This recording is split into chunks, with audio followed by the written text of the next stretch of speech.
Ah. Okay. He asks me why I write poetry, and I say I have absolutely no idea. But then I remember that poets aren't supposed to be cop-outs when it comes to putting things into words. So I say, because it helps me know more. But I really only said that because it sounded like a profound poetic thing to say. And I regret the statement immediately, because I don't want to be the kind of poet who says something simply because it sounds nice. So then I say, because it fills the gaps in my day. Because it makes me happy. So I can roll my eyes and tell people, you may have a car, but I make art. Because I think a poem's a kind of horcrux. Because poetry is my kind of cleavage.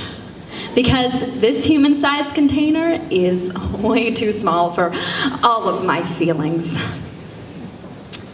Because it's a fun challenge to struggle with paper, stuff my soul down the cartridge of a pen. Because I think a poem is a letter to God that says, hey dude, I can create things too. We haven't exactly met yet, but I think we would totally get along, and you should definitely invite me to the after party.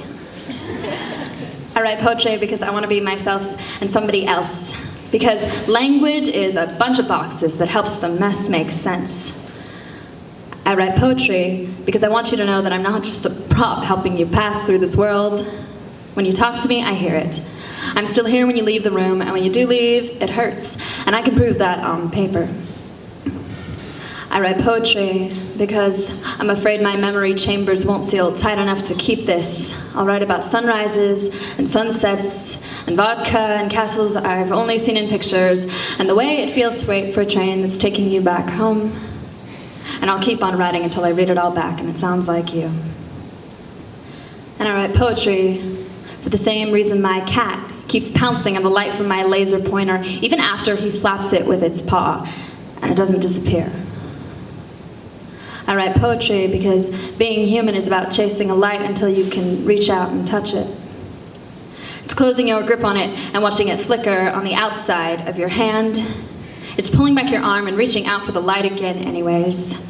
It's giving back, giving up, and coming back for that light. With a net, then a box, then a bag, then a jar. And I keep coming back with poetry.